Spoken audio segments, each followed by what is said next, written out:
서울의 심장부에 위치한 세종대학병원의 VVIP 병동은 죽음의 그림자가 짙게 드리워져 있었다. 세상의 모든 소음이 차단된 이 공간에는 오직 생명 유지 장치의 단조로운 기계음만이 공기를 채우고 있었다. 삐, 삐 하는 소리는 마치 꺼져가는 생명의 마지막 박동을 재는 초시계처럼 무심하게 울려 퍼졌고, 그 소리를 듣는 이들의 가슴을 무겁게 짓눌렀다. 침대 위에는 한때 대한민국 경제를 호령했던 태아그룹의 강태환 회장이 누워 있었다. 수십 년간 거친 비즈니스 세계의 파도를 헤쳐왔던 강인한 거인의 모습은 온데간데 없었다. 앙상하게 마른 몸 위로 얇은 환자복이 힘없이 덮여 있었고, 링거 바늘이 꽂힌 앙상한 팔은 미동조차 없었다. 그의 얼굴은 밀랍처럼 창백했고, 감은 눈꺼풀 아래로 삶의 모든 의지가 소진된 듯한 깊은 피로감이 서려 있었다.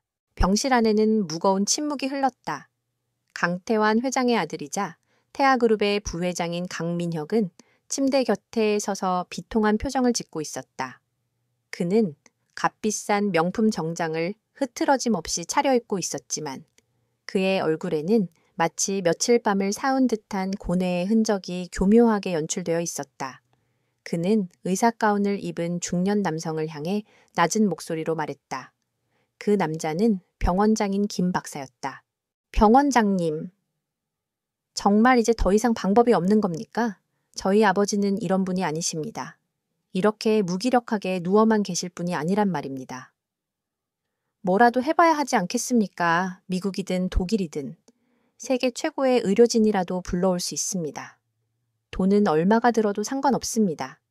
그의 목소리에는 애끓는 효심이 담겨 있는 듯 했지만 그 눈빛 깊은 곳에서는 차가운 계산이 번뜩이고 있었다. 김 병원장은 무거운 한숨을 내쉬며 고개를 저었다. 그의 얼굴에는 최고의 의사로서 겪는 패배감과 환자 가족에 대한 안타까움이 뒤섞여 있었다. 부회장님, 저희도 지난 몇 주간 할 수 있는 모든 조치를 다 했습니다. 국내 최고의 의료진이 모여서 밤낮으로 매달렸지만 회장님의 생체 신호는 계속해서 약해지고 있습니다. 이제는 마음의 준비를 하셔야 할 때인 것 같습니다. 강민혁은 마치 충격을 받은 듯 휘청거리며 손으로 얼굴을 감쌌다. 그의 어깨가 가늘게 떨렸지만 손가락 사이로 보이는 그의 입계는 누구도 눈치채지 못할 미세한 미소가 걸려 있었다. 드디어 올 것이 왔다. 지긋지긋한 기다림의 끝이었다. 그는 아버지가 쌓아 올린 거대한 제국을 물려받을 순간을 오랫동안 기다려왔다. 이제 그 누구도 그의 앞을 가로막을 수 없었다. 그는 슬픔에 잠긴 목소리를 가장하며 말했다. 아버지를 이렇게 고통스럽게 보내드릴 수는 없습니다. 더 이상 의미 없는 연명치료로 아버지를 괴롭히는 것은 자식된 도리가 아니라고 생각합니다. 병원장님, 아버지가 마지막 가시는 길이라도 편안하게 보내드릴 수 있도록 준비를 부탁드립니다. 그의 말은 존엄사를 가장한 사형 선고나 다름없었다. 그때 병실 한쪽 구석에 그림자처럼 서 있던 최 비서가 조용히 앞으로 나섰다. 그는 30년 넘게 강태환 회장의 곁을 지켜온 충신이었다. 희끗희끗한 머리와 깊게 팬 주름은 그가 회장과 함께 겪어온 세월의 흔적이었다. 그의 눈은 충혈되어 있었고 슬픔과 무력감으로 가득 차 있었다. 부회장님, 아직은 너무 이릅니다. 회장님은 이렇게 쉽게 포기하실 분이 아닙니다. 조금만 더 기다려 보시지요. 강민혁은 초의 비서를 향해 차가운 시선을 던졌다. 평소에는 깍듯하게 대하던 그였지만 지금은 그의 눈빛에 숨길 수 없는 경멸과 짜증이 서려 있었다. 초의 비서님, 누구보다 아버지를 오래 모신 분의 심정은 이해합니다. 하지만 이건 감정적으로 대처할 문제가 아닙니다. 의학적 판단이 끝난 상황입니다. 아버지를 욕되게 하지 마십시오. 그는 최 비서의 충심을 낡은 시대의 고집으로 치부해버렸다. 두 사람 사이에 팽팽한 긴장감이 흘렀다. 김 병원장은 난처한 표정으로 두 사람을 번갈아 쳐다볼 뿐이었다. 법적인 보호자인 강민혁의 결정에 따라야 했지만 강 회장의 오랜 신복인 최 비서의 간절함도 무시할 수 없었다. 그때 병실 문이 조용히 열리고 한 젊은 여성이 들어왔다. 강민혁의 딸이자 강태환 회장의 유일한 손녀인 강서연이었다. 그녀는 유학을 마치고 돌아온 지 얼마 되지 않은 상태였고 할아버지의 위독한 소식에 급히 달려온 참이었다. 그녀의 눈가는 붉게 부어 있었지만 슬픔 속에서도 그녀의 눈빛은 총명하게 빛나고 있었다. 아버지, 이게 다 무슨 말씀이세요? 할아버지를 포기하신다니요? 그녀의 목소리는 떨리고 있었지만 그 안에는 강한 반대의 의지가 담겨 있었다. 강민혁은 딸을 보자 표정을 부드럽게 바꾸며 다가갔다. 서연아, 너도 봤잖니? 할아버지께서 얼마나 고통스러워 하시는지. 이게 다 할아버지를 위한 길이야. 너는 아직 어려서 잘 모르겠지만 어른들의 세계에는 이렇게 힘든 결정을 내려야 할 때도 있단다. 그는 딸의 어깨를 감싸며 부드럽게 설득하려 했지만 서연은 그의 손을 뿌리치고 침대로 다가갔다. 강서연은 할아버지의 앙상한 손을 조심스럽게 잡았다. 온기라고는 거의 느껴지지 않는 차가운 손이었다. 그녀는 눈물을 흘리며 속삭였다. 할아버지, 저 왔어요. 서연이요. 제 목소리 들리세요? 제발 눈 좀 떠보세요. 할아버지가 저한테 얼마나 강한 분이신지 보여주세요. 이렇게 약한 모습으로 떠나시면 안 돼요. 그녀의 진심 어린 외침이 병실의 무거운 공기를 갈랐다. 강민혁은 딸의 모습을 보며 못마땅한 표정을 지었다. 모든 것이 계획대로 완벽하게 진행되고 있었는데 마지막 순간에 감상적인 방해물이 나타난 것이다. 그는 김 병원장에게 눈짓을 보내며 결정을 재촉했다. 병원장님, 더 이상 지체할 수 없습니다. 절차대로 진행해 주십시오. 그의 단호한 말에 김 병원장은 마지못해 고개를 끄덕였다. 의료진이 생명 유지 장치 제거를 준비하기 위해 분주하게 움직이기 시작했다. 강서연은 절망적인 표정으로 그 모습을 바라보았고 강민혁은 만족스러운 미소를 감추기 위해 고개를 돌렸다. 최 비서는 두 주먹을 피가 나도록 꽉 쥐었다. 이대로 모든 것을 끝낼 수는 없었다. 수십 년간 자신을 믿어주고 이끌어준 주군을 이렇게 허무하게 보낼 수는 없었다. 그는 조용히 병실을 빠져나왔다. 복도를 걸어가는 그의 발걸음은 청은망은 무거웠다. 그는 병원 한쪽 구석의 비상계단으로 들어가 굳게 닫힌 철문을 열었다. 차가운 바람이 그의 얼굴을 스쳤다. 그는 주머니에서 낡은 휴대폰을 꺼냈다. 그의 손은 긴장과 절박함으로 심하게 떨리고 있었다. 이것은 마지막 희망이었다. 어쩌면 헛된 몸부림일지도 모르는 마지막 지푸라기였다. 그는 수십 번도 더 망설였던 번호를 눌렀다. 신호음이 몇 번 울리고 수화기 너머에서 무심한 목소리가 들려왔다. 최 비서는 떨리는 목소리로 간신히 입을 열었다. 선생님, 접니다. 최 실장입니다. 그는 숨을 몰아쉬며 말을 이었다. 그의 목소리는 거의 울음에 가까웠다. 회장님께서. 강태환 회장님께서 지금 위독하십니다. 병원에서는 이제 마음의 준비를 하라고 합니다. 하지만 저는 믿을 수 없습니다. 선생님, 제발 한 번만 와주십시오. 세상 사람들이 모두 안 된다고 해도. 선생님이라면 분명 방법이 있으실 겁니다. 그의 간절한 애원이 차가운 도시의 밤 공기 속으로 스며들었다. 수화기 너머에서는 한동안 침묵이 흘렀다. 최 비서의 심장은 터질 듯이 뛰었다. 거절당할지도 모른다는 두려움이 그의 온몸을 휩쌌다. 잠시 후 짧고 단호한 대답이 들려왔다. 알겠습니다. 그리로 가겠습니다. 그 한마디에 최 비서는 다리에 힘이 풀려 그 자리에 주저앉았다. 그의 눈에서 뜨거운 눈물이 쏟아져 내렸다. 희망의 불씨는 아직 꺼지지 않았다. 한편 병실 안에서는 강민혁이 모든 절차가 계획대로 진행되는 것을 만족스럽게 지켜보고 있었다. 그는 곧 태아그룹의 새로운 주인이 될 것이다. 그는 자신의 야망을 실현하기 위해 아버지를 희생시키는 것을 조금도 망설이지 않았다. 그에게 아버지는 존경의 대상이 아니라 넘어서야 할 거대한 산이자 장애물일 뿐이었다. 그는 곧 열릴 새로운 시대를 상상하며 희미한 미소를 지었다. 하지만 그는 알지 못했다. 병원 밖에서 한 줄기 가느다란 희망의 빛이 절망의 어둠을 뚫고 그를 향해 다가오고 있다는 사실을, 그리고 그 빛은 그가 공들여 쌓아 올린 모든 계획을 송두리째 뒤흔들 거대한 폭풍의 전조라는 것을, 운명의 수레바퀴는 이미 다른 방향으로 움직이기 시작하고 있었다. 강태환 회장의 생명과 태아그룹의 미래를 건 거대한 싸움의 서막이 이제 막 오르고 있었다. 병실 안의 공기는 마치 납처럼 무겁게 가라앉아 있었다. 간호사가 생명유지 장치의 전원을 내리기 위해 조심스럽게 다가오는 순간 모두가 숨을 죽였다. 강서연의 흐느낌과 기계의 단조로운 경고음이 뒤섞여 절망의 교향곡을 연주하고 있었다.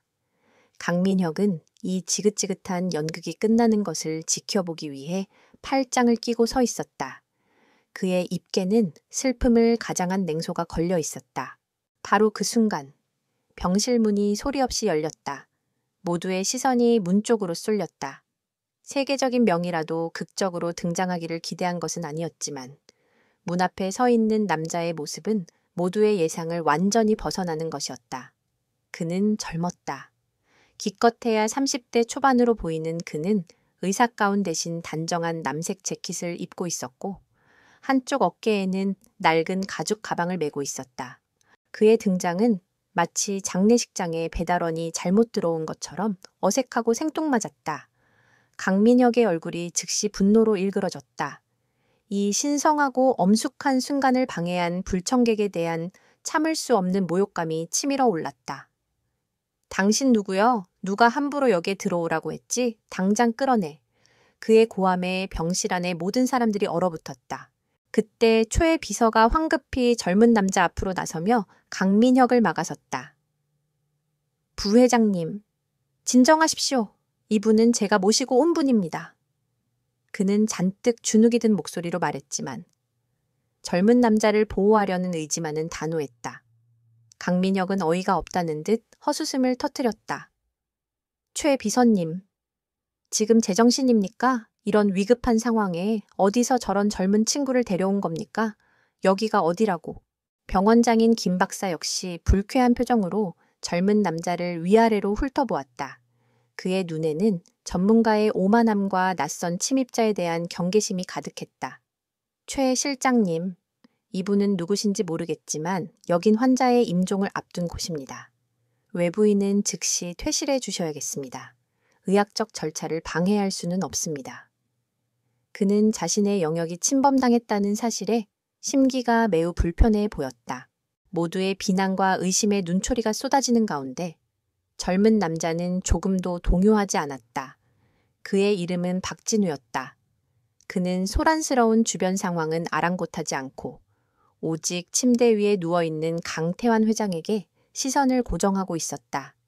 그의 눈빛은 깊고 고요했으며 마치 환자의 영혼까지 꿰뚫어 보던 듯한 기묘한 힘이 느껴졌다. 그는 조용히 침대 쪽으로 걸어갔다. 그의 차분한 발걸음에는 주변의 소음을 잠재우는 듯한 무게감이 실려 있었다. 강민혁이 그의 앞을 막아서려 했지만 박진우는 그를 유령처럼 스쳐 지나갔다. 그는 침대 곁에 멈춰서서 말없이 강태환 회장을 내려다보았다. 그는 복잡한 의료기기들이 뿜어내는 데이터에는 눈길조차 주지 않았다. 대신 그는 몸을 숙여 강 회장의 손목을 잡고 조용히 맥을 짚기 시작했다. 그의 손가락이 앙상한 손목 위에 놓이자 병실 안의 모든 소음이 거짓말처럼 멎는 듯했다. 김 병원장은 코웃음을 쳤다. 맥이라니? 지금 시대가 어느 때인데 저런 구시대적인 방법으로 환자를 진단하겠다는 건가? 그의 중얼거림에는 현대의학의 자부심과 한의학에 대한 뿌리 깊은 불신이 담겨 있었다. 박진우는 그의 조롱에도 아랑곳하지 않고 진맥에 집중했다. 잠시 후 그는 강 회장의 다른 쪽 손을 들어 올리더니 손톱을 유심히 살폈다. 그의 미간이 미세하게 좁혀졌다. 그는 혼잣말처럼 나지막이 읊조렸다. 이상하군요. 손톱 끝에 희미한 자줏빛이 돕니다. 이것은 일반적인 노소의 현상이나 심정지로 나타나는 청색증과는 다릅니다. 혈액의 흐름이 막힌 것이 아니라 혈액 자체가 변질되었을 때 나타나는 증상입니다. 그의 말에 김 병원장은 즉각 반박했다. 말도 안 되는 소리. 그건 말초, 조직의 산소 공급이 원활하지 않아 생기는 전형적인 청색증입니다. 의학의 기본도 모르는 사람이 함부로 떠들지 마시오. 그는 박진우를 완전한 돌팔이로 취급하며 무시했다. 하지만 줄곧 침묵을 지키고 있던 강서연의 눈이 그 순간 반짝였다. 그녀는 얼마 전 할아버지의 손톱에서 그 미묘한 색깔 변화를 본 기억이 있었다. 그녀는 의사들에게 물어봤지만 모두들 그저 노화와 병세 악화로 인한 자연스러운 현상이라고 대답할 뿐이었다. 하지만 지금 처음 보는 이 젊은 의사는 그것을 정확하게 지적해낸 것이다. 그것도 단순한 증상이 아니라 원인이 다르다고까지 분석했다. 그녀는 자기도 모르게 입을 열었다. 그 말씀이 맞아요. 제가 봤어요. 할아버지 손톱 색깔이 이상하다고 생각했어요. 모두의 시선이 서연에게 쏠렸다. 강민혁은 딸의 돌발 행동에 당황하며 그녀를 제지하려 했다. 서연아, 너는 가만히 있어. 뭘 안다고 나서니? 하지만 박진우는 처음으로 고개를 돌려 서연을 바라보았다. 그의 눈빛은 날카로웠지만 그 안에는 작은 가능성을 발견한 듯한 희미한 빛이 감돌았다. 그는 다시 강 회장의 몸을 살피기 시작했다. 그는 강 회장의 눈꺼풀을 뒤집어보고 혀의 상태를 확인했으며 심지어는 환자의 몸에서 나는 미세한 냄새까지 맡는 듯했다. 그의 진찰 방식은 현대 병원의 그것과는 완전히 달랐다. 그것은 마치 수백 년의 경험을 가진 늙은 명의가 오감을 이용해 생명의 근원을 탐색하는 과정처럼 보였다.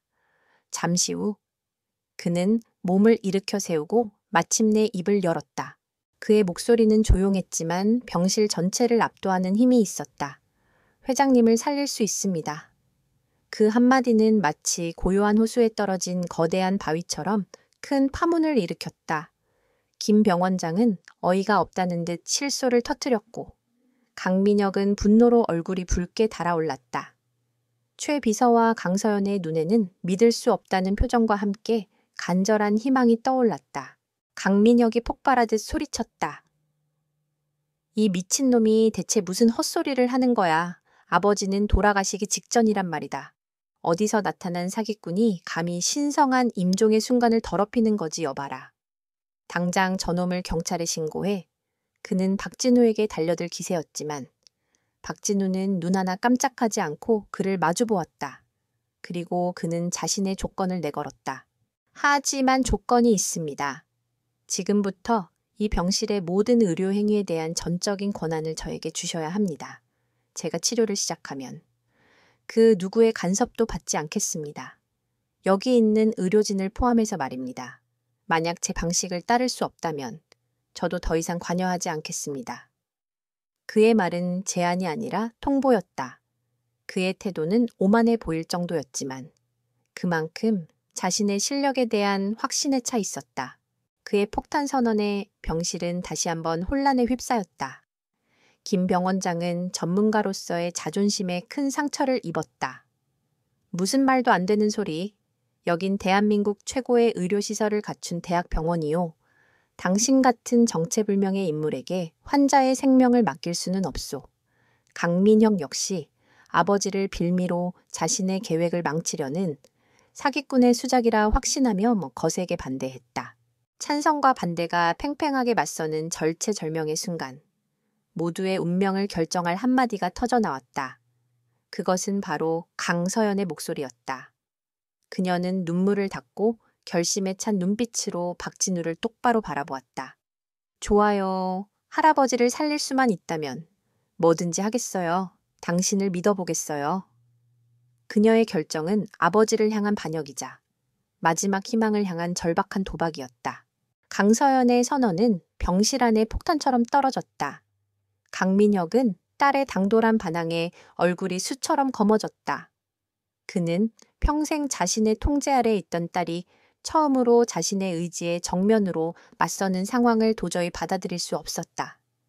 강서연, 너 지금 무슨 짓을 하는 건지 알고나 있는 거야. 저 사기꾼의 말에 넘어가서 할아버지를 2번 죽일 셈이냐. 하지만 강서연은 물러서지 않았다. 그녀의 눈에는 눈물이 그렁그렁했지만 그보다 더 강한 결의가 담겨 있었다. 아버지야말로 지금 무슨 짓을 하시는 건데요? 의사들이 포기했다고 해서 우리까지 포기해야 하나요? 저는 아니에요. 만에 하나, 아니 억만 분의 1이라도 가능성이 있다면 저는 뭐든 할 거예요. 그녀의 곁에는 최 비서가 든든하게 서서 그녀를 지지했다. 김병 원장은 진퇴양난에 빠졌다. 법적 보호자인 강민혁의 뜻을 거역할 수는 없었지만 환자의 직계가족인 손녀가 강력하게 원하고 있었다. 그는 결국 한 발 물러서며 경고했다. 좋습니다. 가족분들의 뜻이 정 그렇다면 어쩔 수 없지요. 하지만 분명히 말씀드리지만 지금부터 발생하는 모든 일의 법적 책임은 전적으로 보호자에게 있습니다. 저희 병원은 어떠한 책임도 질 수 없습니다. 박진우는 그들의 실랑이에 조금도 시간을 낭비하지 않았다. 그의 눈빛은 고요한 관찰자에서 날카로운 지휘관으로 바뀌어 있었다. 그는 김 병원장과 의료진을 향해 단호하고 명료한 목소리로 첫 번째 지시를 내렸다. 지금 즉시 여기 있는 모든 양약 투입을 중단해 주십시오. 생명 유지 장치를 제외한 모든 링거와 주사액을 제거합니다. 그의 명령에 의료진은 경악했다. 김 병원장이 격렬하게 반발했다. 미쳤소. 지금 환자는 약물로 겨우 생명을 유지하고 있는 상태요. 약을 끊는다는 건 그냥 죽으라고 내버려 두는 것과 마찬가지란 말이요. 그의 말은 타당했다.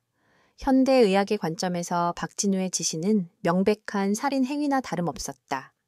강민혁은 옳다구나 싶어 비난의 목소리를 높였다. 박진우는 차분하게 설명했다. 그의 목소리에는 상대의 감정을 잠재우는 묘한 설득력이 있었다. 지금 회장님의 몸은 수많은 약물들의 전쟁터가 되어 있습니다. 서로 다른 화학 성분들이 뒤엉켜 기혈의 흐름을 완전히 막고 있습니다. 이 상태에서는 그 어떤 치료도 효과를 볼 수 없습니다. 먼저 몸을 깨끗이 비워내고 스스로 회복할 수 있는 길을 열어주어야 합니다. 그의 설명은 의학적 용어는 아니었지만 본질을 꿰뚫는 듯한 통찰력이 있었다. 강서연은 그의 말에 고개를 끄덕이며 의료진에게 지시했다. 저분의 말씀대로 해주세요. 모든 책임은 제가 지겠습니다. 결국 김 병원장은 마지못해 간호사들에게 눈짓을 보냈고 강태환 회장의 몸에 연결되어 있던 수많은 약물 라인들이 하나둘씩 제거되기 시작했다. 병실이 정리되자 박진우는 자신이 가져온 낡은 가죽 가방을 열었다. 가방 안에는 최첨단 의료기기 대신 잘 연마된 나무 상자들이 정갈하게 정리되어 있었다. 그는 그중 하나를 열었다. 안에는 길이와 재질이 각기 다른 수십 개의 침이 비단 위에 나란히 놓여 있었다. 금침, 은침, 동침 등 각각의 침은 저마다 다른 기운을 품고 있는 듯 영롱하게 빛났다. 강민혁은 그 모습을 보며 경멸적인 헛웃음을 터뜨렸다. 기가 막히는군. 21세기에 저런 바늘 쪼가리로 사람을 살리겠다고 이건 의료행위가 아니라 주술이고 무당짓이야. 그는 이 모든 광경을 자신의 휴대폰 카메라에 담기 시작했다. 저 사기꾼을 사회적으로 매장시킬 증거를 확보하기 위해서였다. 그는 이미 병원 법무팀과 이사회에 연락을 취해 놓은 상태였다. 박진우는 그의 비아냥에도 아랑곳하지 않고 알코올 솜으로 침을 소독한 뒤 강태환 회장에게 다가갔다. 그는 잠시 눈을 감고 숨을 고르더니 번개 같은 속도로 첫 번째 침을 놓기 시작했다. 그의 손놀림은 한치의 망설임도 없이 정확하고 부드러웠다. 그는 백회열을 시작으로 인당, 태양혈 등 머리에 있는 주요 혈자리에 차례로 침을 놓아 뇌의 기운을 깨웠다. 그의 시술은 단순한 침술이 아니었다. 그것은 마치 막혀버린 댐의 수문을 하나씩 열어 거대한 강물의 흐름을 바로잡는 대공사와도 같았다. 그는 강 회장의 가슴과 팔다리의 혈맥을 따라 침을 놓으며 닫혀있던 기의 통로를 열기 시작했다. 그의 임에는 어느새 굵은 땀방울이 맺혀 있었지만 그의 손은 조금도 떨리지 않았다. 강민혁은 시술이 진행되는 내내 방해할 기회를 엿보았다. 그는 박진우의 집중력을 흐트러뜨리기 위해 일부러 큰 소리로 통화를 하거나 헛기침을 해댔다. 하지만 박진우는 마치 자신만의 세상에 들어간 듯 외부의 자극에 전혀 반응하지 않았다. 최 비서는 그런 강민혁의 행동을 온몸으로 막아서며 박진우를 보호했다. 몇 시간이 흘렀을까? 병실안은 짙은 긴장감과 박진우가 피워놓은 약숙의 냄새로 가득 찼다.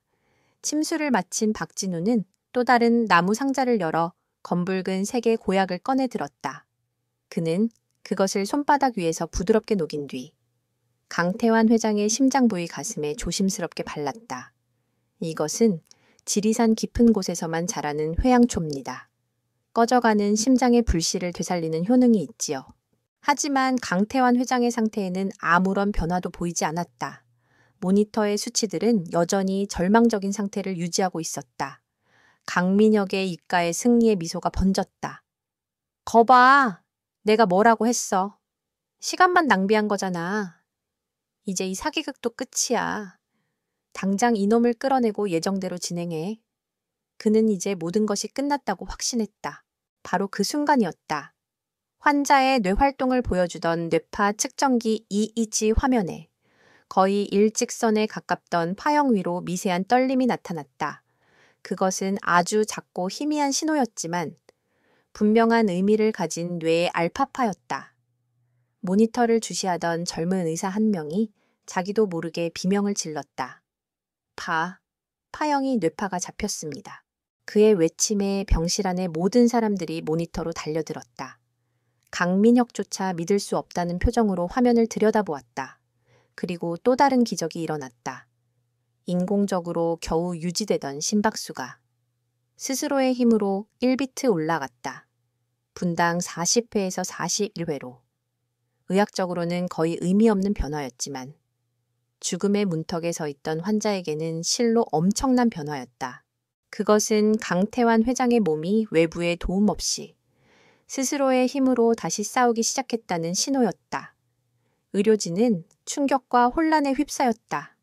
김 병원장은 멍하니 모니터를 바라보며 자신의 의학상식이 송두리째 흔들리는 것을 느꼈다. 그는 이 현상을 도저히 과학적으로 설명할 수 없었다. 강서연은 그 자리에 주저앉아 감격의 눈물을 터뜨렸다. 그녀의 절박한 도박이 기적의 불씨를 만들어낸 것이다.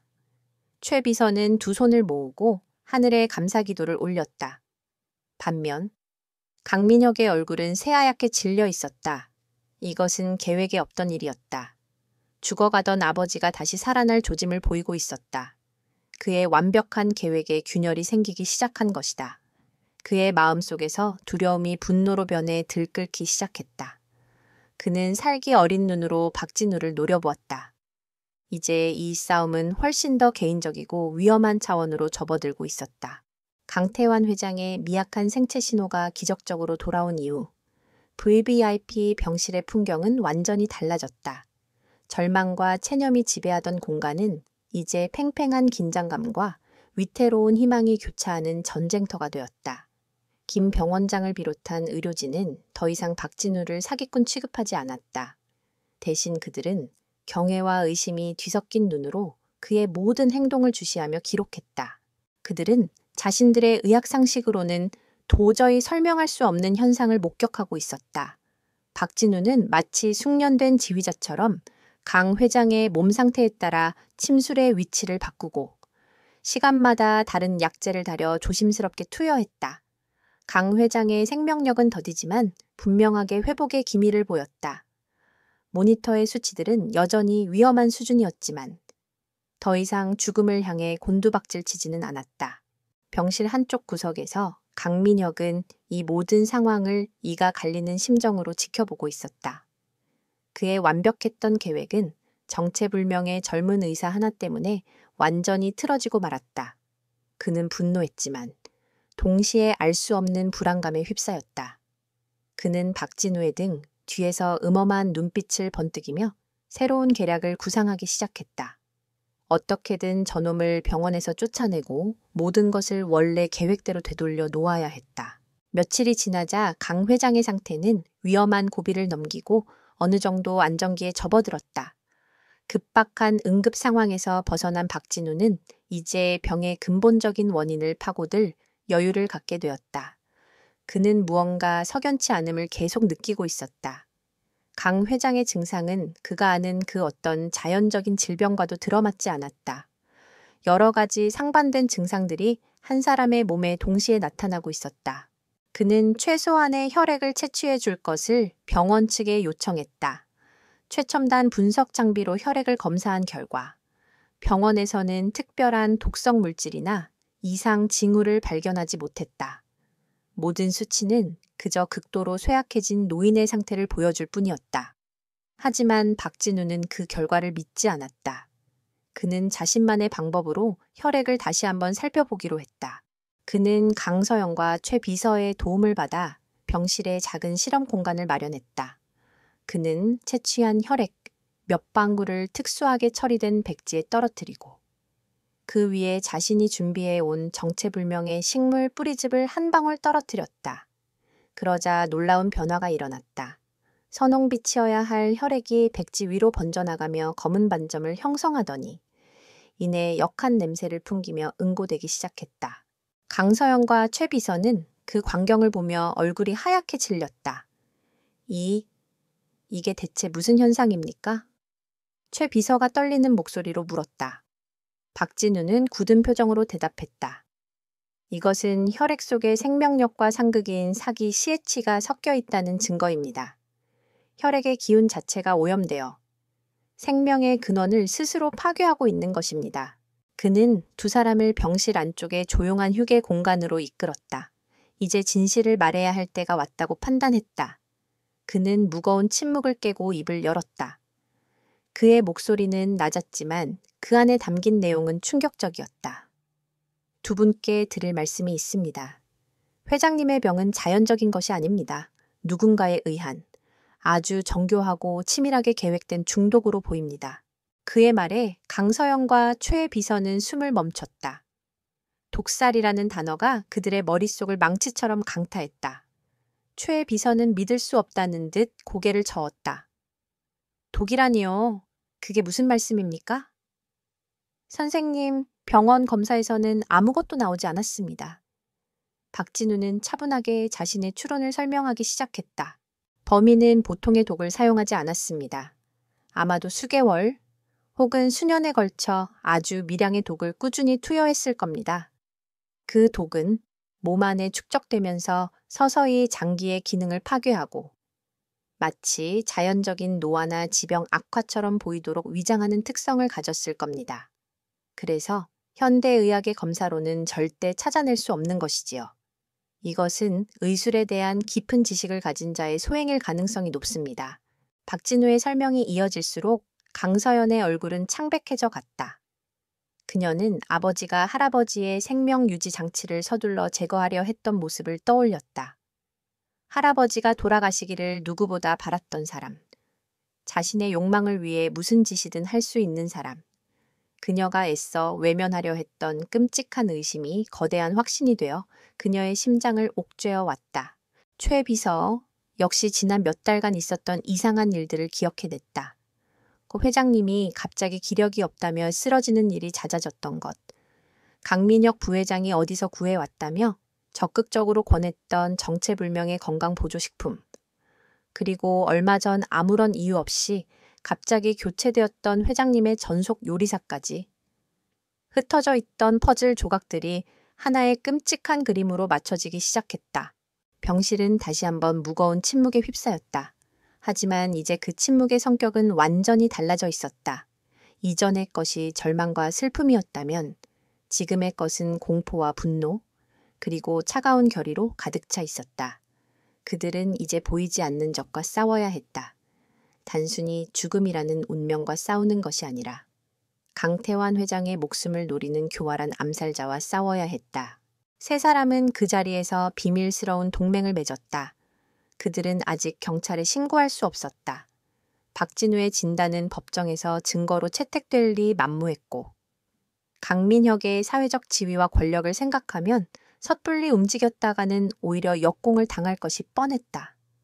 그들이 가진 것은 심증뿐 물증은 아무것도 없었다. 박진우는 앞으로의 계획을 명확하게 제시했다.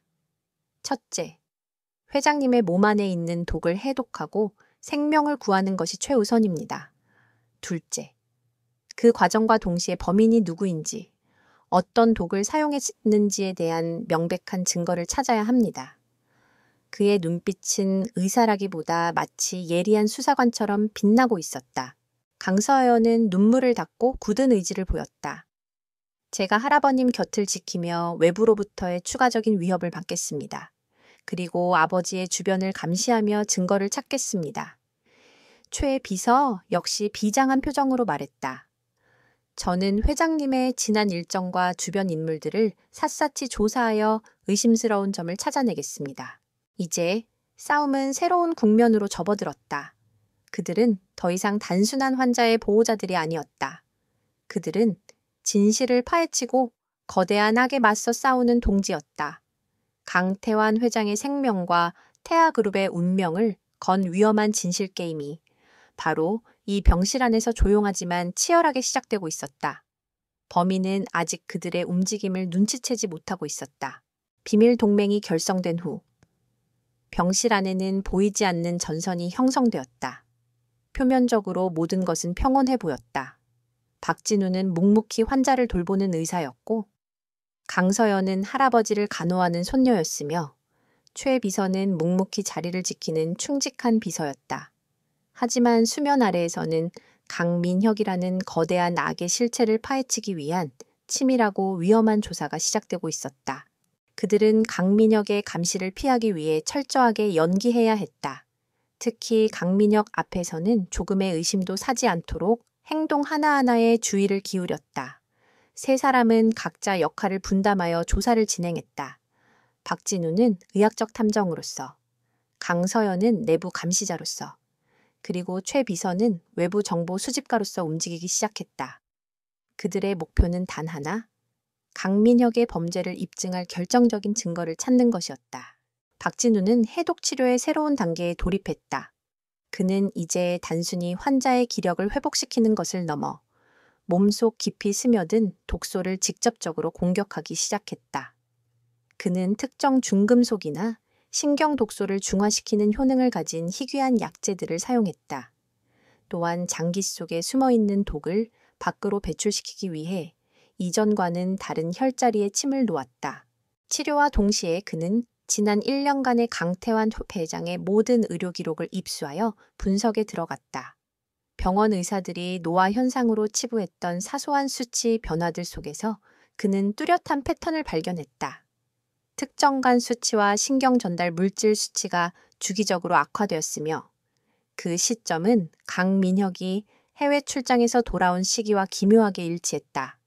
그것은 체계적인 독극물 투여의 명백한 흔적이었다. 한편 강서연은 할아버지의 병상을 지키는 것을 핑계로 외부인의 접근을 철저히 통제했다. 그녀의 역할은 할아버지의 안전을 확보하는 동시에 가장 가까운 곳에서 아버지 강민혁을 감시하는 것이었다. 그녀는 슬픔에 잠긴 순진한 손녀를 연기하며 강민혁의 경계심을 무너뜨렸다.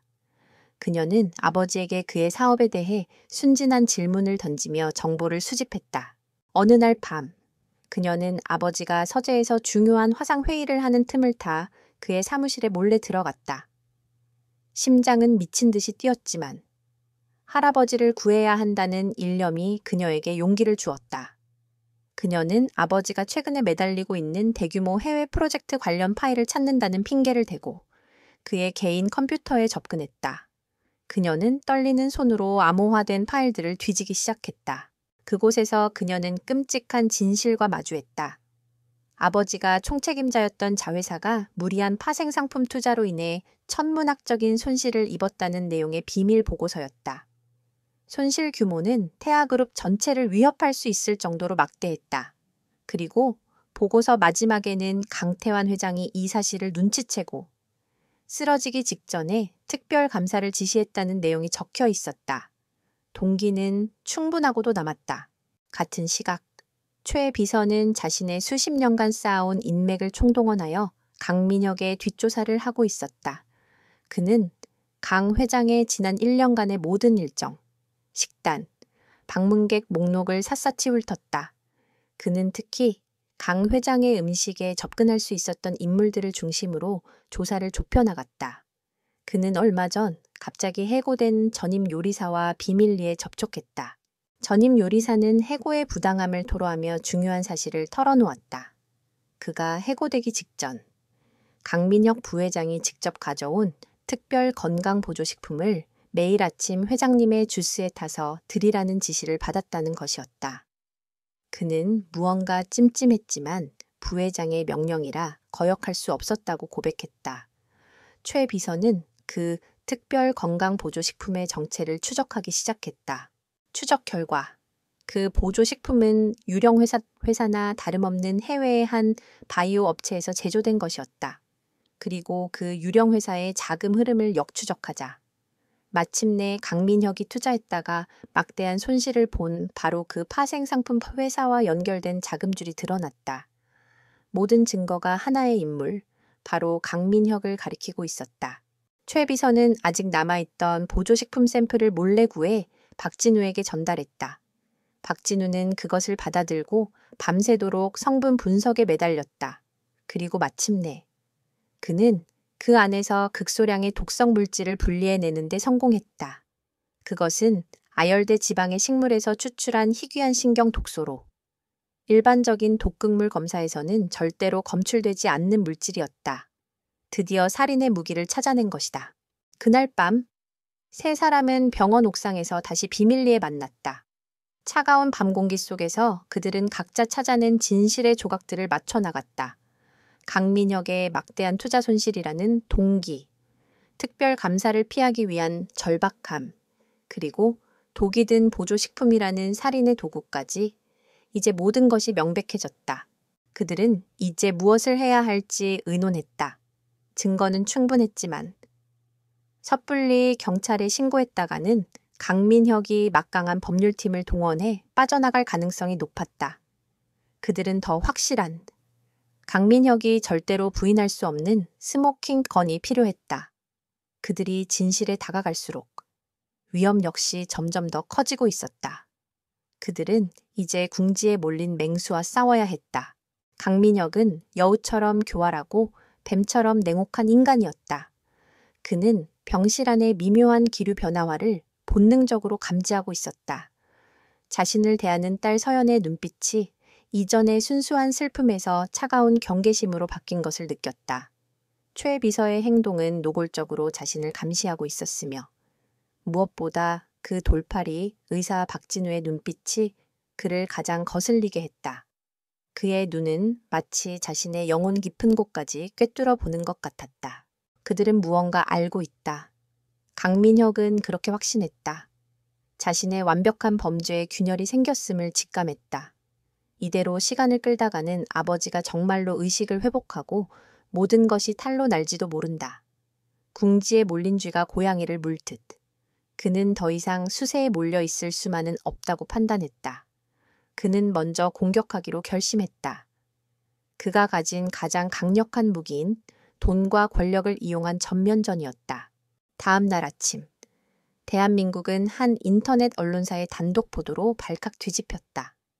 무면허 돌팔이 의사. 주술로 재벌 총수 인질 삼아 세종병원 VVIP 병동에선 무슨 일이? 라는 자극적인 제목의 기사였다.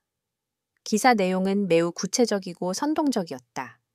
익명의 병원 관계자 인터뷰를 인용하여 정체불명의 한의사가 비과학적인 시술로 강태환 회장의 목숨을 위협하고 있다고 폭로했다.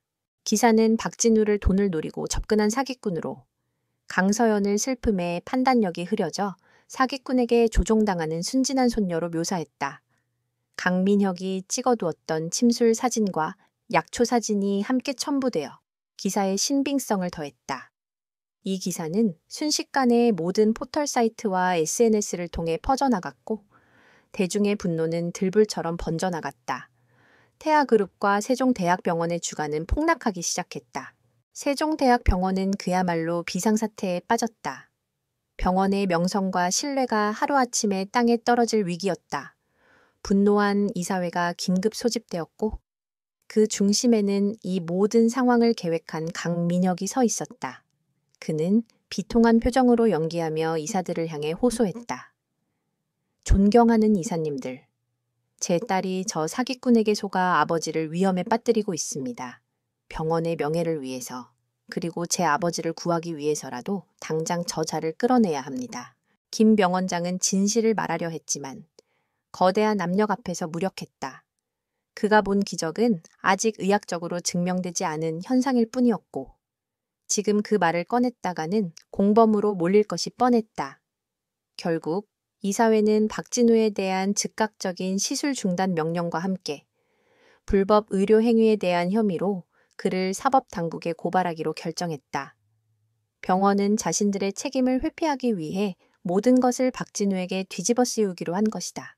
얼마 지나지 않아 병원 보안 요원들과 법무팀 직원, 그리고 신고를 받고 출동한 경찰까지 VVIP 병실 앞으로 몰려들었다. 그들은 박진우를 체포하고 강제로 끌어내기 위해 병실 문을 열려고 했다. 병실 안은 순식간에 아수라장이 되었다. 강민혁은 승리를 확신하며 그 광경을 지켜보고 있었다. 이제 모든 것이 끝났다고 생각했다. 하지만 박진우는 폭풍의 눈처럼 고요했다. 그는 동요하지 않고 침착하게 강 회장의 맥을 짚고 있었다. 그의 앞을 막아선 것은 강서연과 최 비서였다. 강서연은 두 팔을 벌리고 문 앞을 막아서며 소리쳤다. 아무도 못 들어와요. 여긴 제 할아버님의 개인 공간이고 저는 보호자로서 저분의 치료를 허락했습니다. 이것은 명백한 환자의 권리 침해예요. 병원 법무팀장이 서류를 내밀며 그녀를 압박했다. 강서연 씨, 박진우 씨는 본원에서 정식으로 허가받은 의료인이 아닙니다. 그의 모든 행위는 불법입니다. 협조하지 않으면 공무집행, 방해죄로 함께 처벌받을 수 있습니다. 하지만 강서연은 조금도 물러서지 않았다. 그녀는 이미 모든 상황을 예상하고 변호사와 상담을 마친 상태였다. 문 밖에 실랑이가 극에 달하고 경찰이 강제로 문을 열기 위해 진입을 시도하려는 순간이었다. 모두가 그 순간에 집중하고 있을 때 병실 안에서 누구도 예상치 못한 일이 벌어졌다. 지난 며칠간 미동도 없이 누워만 있던 강태환 회장의 손가락이 아주 미세하지만 분명한 의지를 가지고 까딱 움직였다. 그리고 거의 들리지 않을 정도로 작은 신음소리가 그의 마른 입술 사이로 새어나왔다. 그것은 무의식적인 반응이 아니었다. 외부의 소란으로부터 자신의 치료사를, 그리고 자신의 손녀를 지키려는 듯한 필사적인 의지의 표현이었다. 그 작은 움직임과 소리는 시끄러운 병실 복도의 모든 소음을 집어삼키는 거대한 힘을 가지고 있었다. 병실 문 앞에서 실랑이를 벌이던 모든 사람들이 그 자리에 얼어붙었다. 강민혁의 얼굴에서는 핏기가 사라졌다. 그는 유령이라도 본 듯한 표정으로 침대를 응시했다. 식물인간 상태나 다름없던 아버지가 스스로의 의지로 몸을 움직인 것이다. 그것은 박진우의 치료가 효과가 있다는 것을 그 어떤 말보다도 강력하게 증명하는 살아있는 증거였다. 이 기적적인 순간은 강제로 진입하려던 경찰과 병원 관계자들의 발을 묶어 놓았다. 그들은 더 이상 명분 없이 행동할 수 없게 되었다. 박진우와 그의 동맹자들은 아주 중요하고도 위태로운 일시적인 승리를 거두었다. 하지만 공격은 잠시 멈추었을 뿐 위협은 이제 병실 문 밖에서 공식적으로 그들을 겨누고 있었다. 박진우는 이제 병실 안에 갇힌 신세가 되었다. 그의 자유와 환자의 생명이 가느다란 실 하나에 매달려 있었다. 강태환 회장의 미세한 손가락 움직임과 희미한 신음소리는 거대한 폭탄의 굉음보다 더 큰 충격을 안겨주었다. 병실 문 앞에서 벌어지던 모든 소란과 위협이 그 순간 거짓말처럼 멎었다. 강제로 진입하려던 경찰들은 어정쩡한 자세로 멈춰섰고 병원 관계자들은 눈앞의 광경을 믿을 수 없다는 듯 입을 벌렸다. 특히 강민혁의 얼굴은 하얗게 질려 있었다. 그는 저것이 단순한 근육 경련이 아니라 분명한 의지의 발현님을 직감했다. 이 결정적인 순간을 놓치지 않고 박진우가 나섰다. 그는 침대에서 한 걸음 물러나 문 앞에 선 사람들을 향해 조용하지만 단호한 목소리로 말했다. 보시다시피 환자분께서 의식을 회복하기 시작했습니다. 지금은 절대적인 안정이 필요한 시기입니다. 외부의 작은 충격 하나가 환자의 상태를 다시 돌이킬 수 없는 상황으로 몰고 갈 수 있습니다. 환자의 생명을 존중하신다면 모두 물러나 주십시오. 그의 말에는 누구도 반박할 수 없는 무게가 실려 있었다. 이때 줄곧 침묵하던 김 병원장이 그의 편을 들고 나섰다. 그는 의사로서의 양심과 눈앞에서 벌어진 기적에 대한 경외감으로 더 이상 침묵할 수 없었다. 박 선생의 말이 맞습니다. 환자의 의식고 회복은 명백한 의학적 사실입니다. 지금부터 환자의 안정을 최우선으로 해야 합니다. 모두 VVIP 병동에서 철수해 주시기 바랍니다. 대한민국 최고의 의사 중 한 명인 김 병원장의 발언은 상황을 완전히 종결시켰다. 경찰과 병원 관계자들은 더 이상 강경하게 나올 명분을 잃었다. 그들은 마지못해 물러났지만 병실 복도에 남아 상황을 주시했다. 강민혁은 분노와 공포가 뒤섞인 눈으로 박진우를 쏘아보며 어쩔 수 없이 물러났다.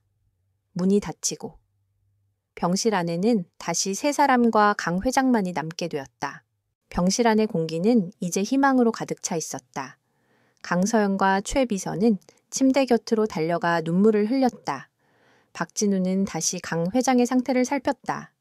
그의 맥박은 이전보다 훨씬 강하고 안정적으로 뛰고 있었다.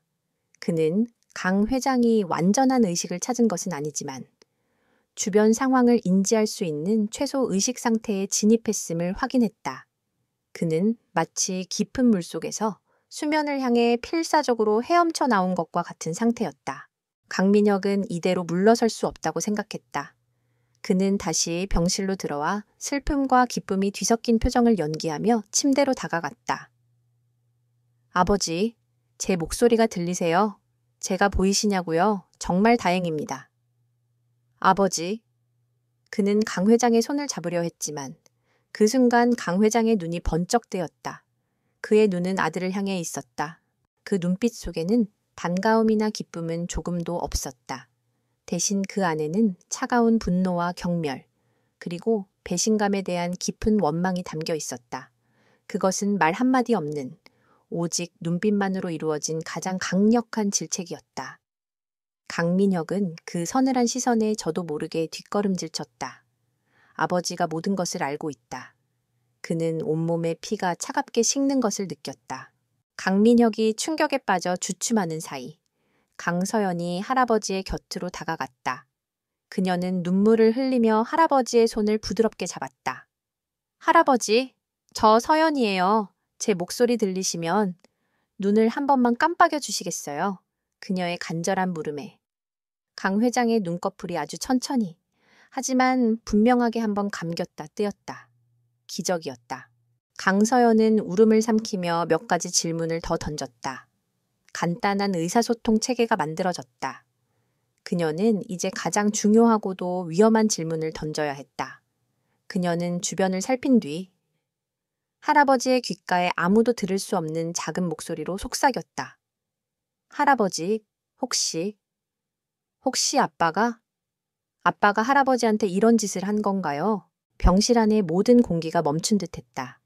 강 회장의 눈동자가 격렬하게 흔들렸다. 그는 긍정의 의미로 눈을 깜빡이고 싶었지만 아들 강민혁이 자신을 지켜보고 있다는 것을 알았다. 섣불리 대답했다가는 서연까지 위험해질 수 있었다. 그는 대신 온몸에 마지막 남은 힘을 쥐어짰다. 그리고 서연이 잡고 있는 자신의 손을 아주 미약하지만 분명하게 한번 꽉 쥐었다. 그것은 찰나의 순간이었지만 강서연에게는 천마디 말보다 더 확실한 대답이었다. 그녀의 마지막 남았던 희망이 무너져 내리는 순간이었다. 동시에 할아버지의 눈동자가 침대 옆 탁자 위를 향했다. 그곳에는 강 회장이 평생 아끼던 낡은 만년필이 놓여 있었다. 그 시선은 아주 짧았지만 서연은 그것이 또 다른 중요한 단서임을 직감했다.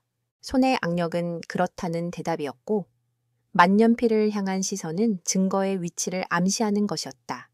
피해자가 직접 가해자를 지목하고 증거의 위치까지 알려준 것이다. 강서연은 할아버지의 위대한 지혜와 자신을 지키려는 마음에 가슴이 미어지는 듯했다. 그녀는 터져나오는 감정을 억누르기 위해 입술을 깨물었다. 강민혁은 아버지의 눈빛과 딸의 표정 변화를 보며 무언가 불길한 소통이 오갔음을 직감했다. 이제 시간은 완전히 자신의 편이 아니었다. 아버지는 살아났고 진실이 밝혀지는 것은 시간 문제였다. 그는 이제 더 이상 망설일 수 없었다. 법이나 여론 따위는 중요하지 않았다. 그는 자신의 제국을 지키기 위해 마지막이고 가장 극단적인 수단을 사용해야만 했다. 강 회장의 희미한 의식은 전쟁의 판도를 바꾸었고 이제 곧 다가올 마지막 결전의 서막을 열었다. 병실 안의 공기는 폭풍 전야처럼 고요하면서도 극도의 긴장감이 감돌았다. 강태환 회장의 의식이 돌아온 후 강민혁은 병실에 거의 나타나지 않았다. 그는 자신의 제국이 무너져 내리는 것을 막기 위해 밖에서 필사적인 마지막 발악을 하고 있었다. 하지만 병실 안에 남은 세 사람은 이제 그의 다음 수를 기다리지 않고 먼저 움직이기로 결심했다. 시간은 그들의 편이 아니었다. 박진우는 며칠 밤낮으로 연구에 매달린 끝에 마침내 최종 해독제를 완성했다. 그것은 수십 가지 희귀약재의 기운을 응축하여 만든 강력한 약물이었다. 그는 비장한 표정으로 강서영과 최 비서에게 설명했다. 이 약은 회장님 몸속의 독을 완전히 몰아낼 것입니다. 하지만 약효가 너무 강해 쇠약해진 회장님의 몸이 견디지 못할 수도 있습니다. 모든 것을 되찾거나 혹은 모든 것을 잃게 되는 마지막 도박입니다. 그의 말은 해독제가 양날의 검임을 의미했다. 강 회장의 생사를 건 마지막 관문이었다. 강서연과 초의 비서는 굳은 결의에 찬 눈빛으로 고개를 끄덕였다. 그들은 박진우를 그리고 할아버지의 강인한 생명력을 믿었다. 해독제 투여가 결정되자 그들은 마지막 퍼즐 조각을 맞추기 위해 움직였다. 바로 강 회장이 남긴 단서, 낡은 만년필이었다. 최 비서는 자신의 권한을 이용해 병실에 증거물 보관을 요청하고 탁자 위에 만년필을 조심스럽게 확보했다. 그는 수십 년간 회장을 모셔온 경험을 바탕으로 만년필을 이리저리 살폈다. 그리고 마침내 펜대 끝에 있는 아주 작은 홈을 발견했다. 그곳을 누르자 펜의 상단부가 부드럽게 분리되었고 그 안에서 쌀알보다도 작은 마이크로 SD카드가 모습을 드러냈다. 두 사람은 떨리는 손으로 노트북에 카드를 연결했다. 안에는 단 하나의 음성 파일이 들어있었다. 파일이 재생되자 강태환 회장의 우렁차면서도 분노에 찬 목소리가 흘러나왔다. 그것은 그가 쓰러지기 며칠 전 자신의 서재에서 아들 강민혁을 추궁하는 내용의 비밀 녹음이었다. 그리고 그 녹음의 끝에는 강민혁이 아버지를 향해 내뱉는 섬뜩한 협박이 담겨 있었다. 부인할 수 없는 스모킹 건이었다. 이제 모든 준비는 끝났다. 그들은 더 이상 기다릴 필요가 없었다. 최 비서는 강민혁에게 전화를 걸어 회장님께서 부회장님을 찾으십니다. 상태가 조금 호전되신 듯합니다. 라는 거짓말로 그를 병실로 유인했다. 동시에 그들은 김 병원장과 병원 보안팀에게 몰래 연락하여 자신들의 신호가 있기 전까지는 절대로 개입하지 말고 병실 밖에서 대기해 달라고 요청했다. 얼마 후 강민혁이 병실에 들어섰다. 그는 아버지의 상태가 호전되었다는 말에 일말의 불안감을 안고 왔지만 병실의 분위기가 심상치 않음을 즉시 깨달았다. 강서영과 최 비서 그리고 박진우가 자신을 마치 재판정의 판사처럼 차갑고 단호한 눈빛으로 바라보고 있었다. 그의 심장이 차갑게 내려앉았다. 가장 먼저 입을 연 것은 강서연이었다. 그녀는 더 이상 순진하고 연약한 손녀가 아니었다. 그녀는 만년필을 손에 들고 아버지를 똑바로 마주 보았다. 아버지, 이제 모든 걸 알게 됐어요. 아버지의 탐욕 때문에 할아버지를 이 지경으로 만드신 거잖아요. 그녀의 목소리는 떨렸지만 그 안에는 강철 같은 의지가 담겨 있었다. 강민혁은 애써 태연한 척하며 비웃었다. 서연아, 아직도 저 사기꾼 놈의 말에 속고 있는 개냐? 아비를 의심하는 게 아니다. 하지만 그의 평정심은 오래가지 못했다. 최 비서가 노트북에서 녹음 파일의 일부를 재생했기 때문이다.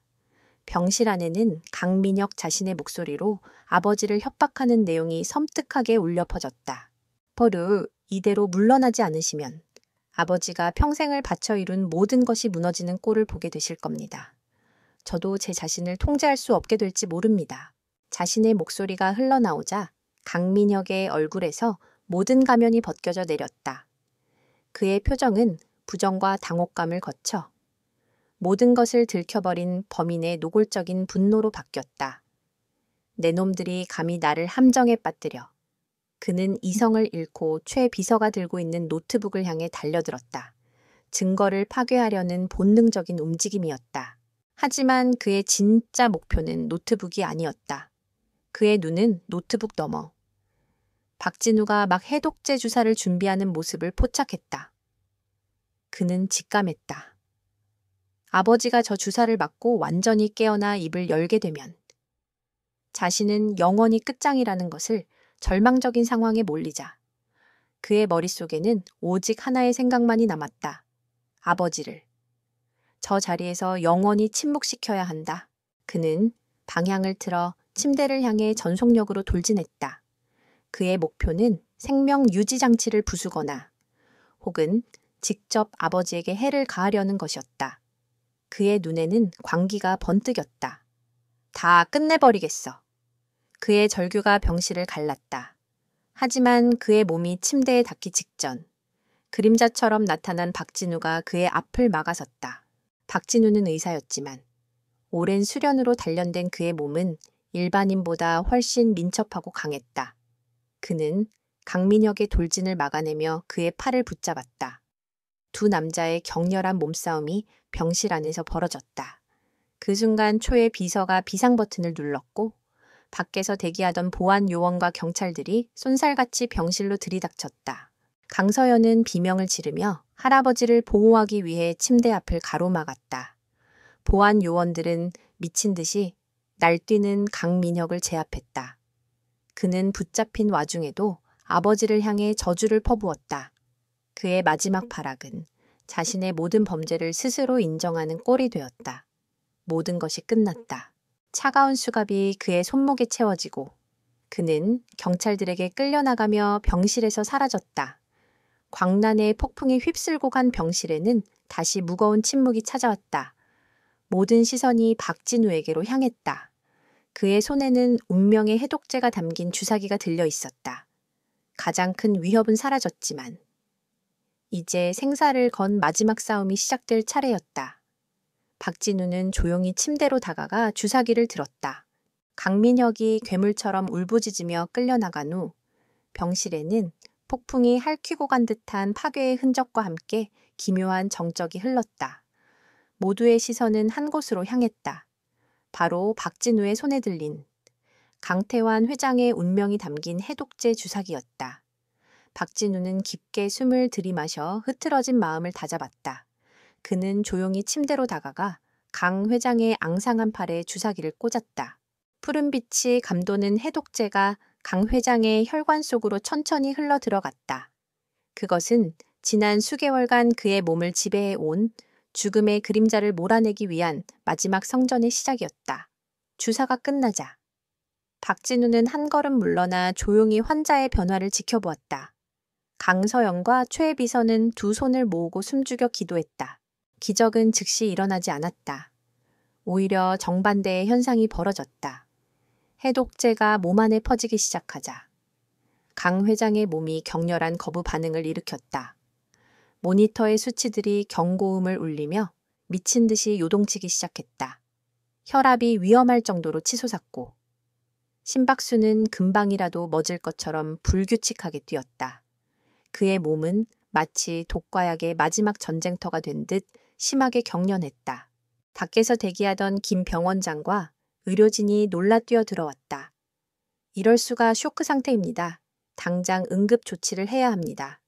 김 병원장이 소리치며 제세동기를 준비하려 했다. 하지만 박진우가 그의 앞을 막아섰다. 그의 목소리는 차분했지만 거역할 수 없는 힘이 있었다. 안 됩니다.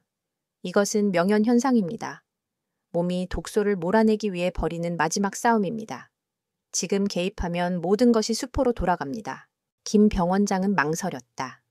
그의 의학적 지식은 당장 환자에게 응급처치를 하라고 외치고 있었다. 하지만 그는 이미 박진우의 실력을 통해 자신의 지식이 전부가 아님을 깨달은 후였다. 그는 고뇌 끝에 박진우를 믿어보기로 결심하고 의료진을 물렸다. 그들에게 1분 1초는 지옥처럼 길게 느껴졌다.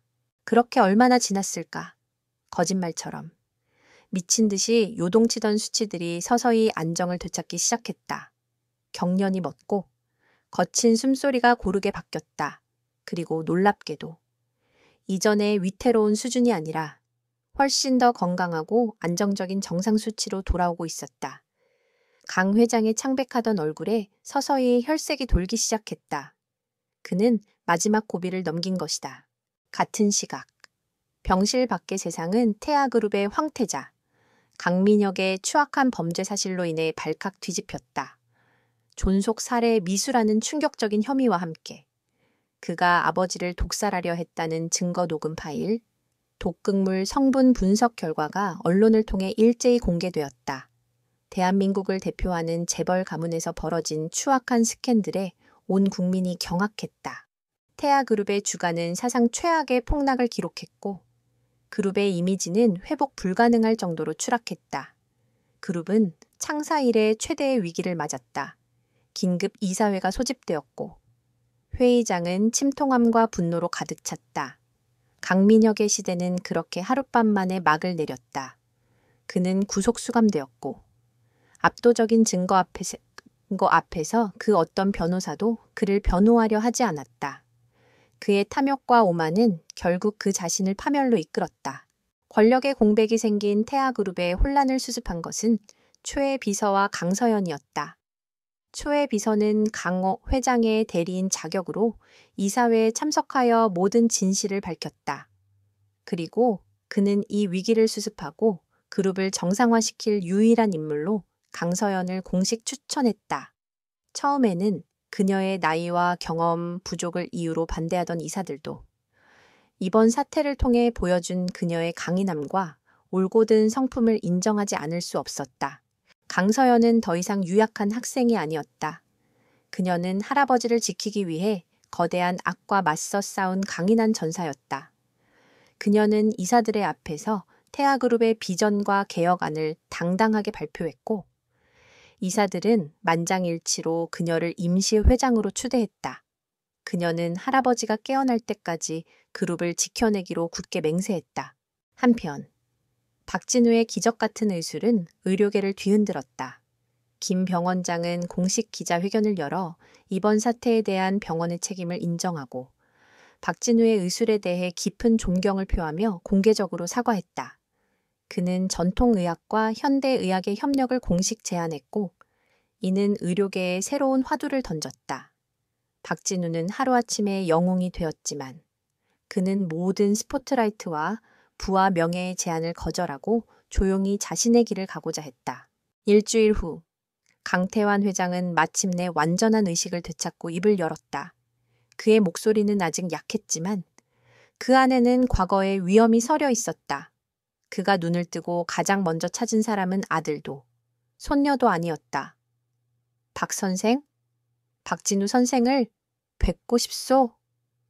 그의 부름에 박진우는 조용히 병실로 들어섰다. 죽음의 문턱에서 돌아온 노회한 거인과 그를 구해낸 젊은 신이가 마침내 마주보는 순간이었다. 그로부터 몇 달의 시간이 흘렀다. 대한민국을 떠들썩하게 했던 태아그룹의 스캔들은 서서히 사람들의 기억 속에서 잊혀갔고 그 자리에는 새로운 희망의 이야기가 쓰이고 있었다. 강민혁은 법의 엄중한 심판을 받아 무기징역을 선고받고 역사의 뒤향일로 사라졌다. 그가 남긴 거대한 상처와 혼란은 이제 새로운 리더의 손에 의해 빠르게 치유되고 있었다.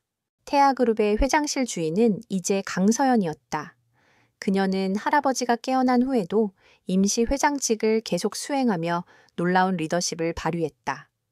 그녀는 강민혁이 버려놓은 부실 사업들을 과감하게 정리하고 투명하고 윤리적인 경영을 선포하며 무너진 그룹의 신뢰를 재건했다. 그녀의 곁에는 여전히 충직한 최 비서가 든든한 버팀목이 되어주고 있었다. 강태환 회장은 경영 일선에서 완전히 물러났다. 그는 죽음의 문턱에서 돌아온 후 인생을 바라보는 관점이 완전히 달라졌다. 그는 더 이상 부와 권력이라는 허상을 좇지 않았다. 대신 서울 외곽의 고즈넉한 하안옥에서 자연을 벗삼아 조용한 노년을 보내고 있었다. 그의 몸은 완벽하게 회복되었지만 그의 눈빛은 과거의 날카로운 사업가 대신 모든 것을 초월한 현자의 깊이를 담고 있었다. 어느 맑은 가을날 오후, 강태환 회장은 자신의 정원에서 특별한 손님을 맞이했다. 바로 박진우였다. 그는 세상의 모든 스포트라이트를 뒤로하고 다시 이름 없는 시골 의사의 삶으로 돌아가 있었다. 강 회장의 간곡한 초대에 그는 기꺼이 먼 길을 찾아왔다. 두 사람은 더 이상 환자와 의사의 관계가 아니었다. 오랜만이요. 박 선생, 이렇게 누추한 곳까지 찾아와 주어 고맙소. 강 회장이 따뜻한 미소와 함께 직접 달인 차를 건넸다. 그의 모습은 더 이상 대한민국 경제를 호령하던 거인이 아니라 인생의 지혜를 깨달은 인자한 노인 그 자체였다. 박진우는 공손하게 차를 받으며 대답했다. 회장님께서 이리 건강하신 모습을 뵈니 저야말로 기쁩니다. 두 사람 사이에는 한동안 고요한 침묵이 흘렀다. 그들은 말없이 아름다운 정원의 풍경을 바라보았다. 강 회장이 먼저 침묵을 깼다. 박 선생 덕분에 나는 목숨뿐만 아니라 더 소중한 것을 되찾았소. 내 아들놈이 망쳐놓은 내 가족과 내가 평생을 바쳐 이룩한 회사의 영혼까지. 선생이 모두 구해준 것이오.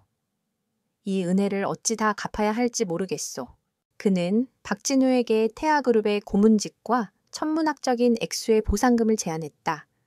하지만 박진우는 예상했다는 듯이 조용히 고개를 저었다. 회장님, 저는 사람을 살리는 의원일 뿐입니다. 부와 명예는 저의 길이 아닙니다. 회장님께서 건강을 되찾으시고 그룹이 올바른 길을 가게 된 것만으로도 저는 충분한 보상을 받았습니다. 그의 대답에는 조금의 가식도 없었다. 강 회장은 씁쓸하게 웃으며 말했다. 내 평생 수많은 사람을 만나봤지만 선생 같은 사람은 처음이요. 나는 평생 더 높이 올라가고 더 많이 가지기 위해 싸워왔소. 하지만 결국 내 아들놈의 손에 죽을 뻔하고 나서야 깨달았지. 진정한 유산은 돈이나 건물이 아니라 올바른 정신과 그것을 이어갈 사람이라는 것을 말이요. 내게는 이제 서연이가 있으니 더 바랄 것이 없소. 그는 이제 자신의 진정한 유산이 무엇인지 깨달은 것이다. 박진우는 그의 말에 조용히 고개를 끄덕였다. 사람의 몸도 마찬가지입니다. 스스로를 치유할 힘은 원래 몸 안에 있는 것입니다. 의원은 그저 그 길이 막혔을 때 잠시 뚫어주는 역할을 할 뿐입니다. 균형을 잃었을 때 다시 균형을 찾아주는 것이지요. 회장님께서는 스스로의 힘으로 일어나신 겁니다. 두 사람의 대화는 깊어갔다. 한 사람은 세상의 정점에서 모든 것을 경험한 노인이었고 다른 한 사람은 세상의 번잡함에서 벗어나 생명의 본질을 탐구하는 젊은이였지만 그들의 지혜는 같은 곳을 향하고 있었다. 그들은 서로에게서 인생의 또 다른 스승을 만난 것이다. 해가 저물고 박진우가 떠날 시간이 되었다. 강 회장은 그를 문 밖까지 배웅하며 마지막 질문을 던졌다. 앞으로 무얼 할 계획이시오? 박진우는 온화한 미소를 지으며 대답했다. 저는 저를 필요로 하는 환자들이 있는 곳으로 돌아가야지요. 그곳이 제가 있어야 할 곳입니다. 그의 대답은 단순했지만 그 어떤 야망보다도 위대한 울림을 주었다. 박진우는 조용히 왔던 길을 다시 돌아갔다. 강태환 회장은 그의 뒷모습이 사라질 때까지 오랫동안 그 자리에 서 있었다. 그의 얼굴에는 깊은 평온함이 깃들어 있었다. 모든 싸움은 끝났고 모든 것은 제자리를 찾았다. 태아그룹에도, 강 회장의 남은 인생에도, 그리고 이 땅에도 새로운 아침이 밝아오고 있었다. 그것은 모든 시련을 이겨낸 후에야 비로소 찾아오는 진정한 의미의 새로운 새벽이었다.